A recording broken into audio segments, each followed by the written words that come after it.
ఏ బాటైనా పర్వాలేదంట, సమయంతో సాగటమే మన సింపుల్ సిద్ధాంతం.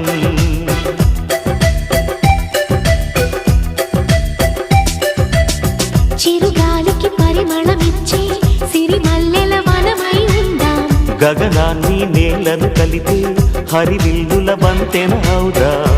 ఆనందం అంటే అర్థం మనమందా, ప్రతి పూట పాటై సాగే హుషారు సరిగమలో. ఎన్నో ఎన్నో రాగాలుండే సంగీతం కాదా, చల్లకి నవ్వుల కేరింత.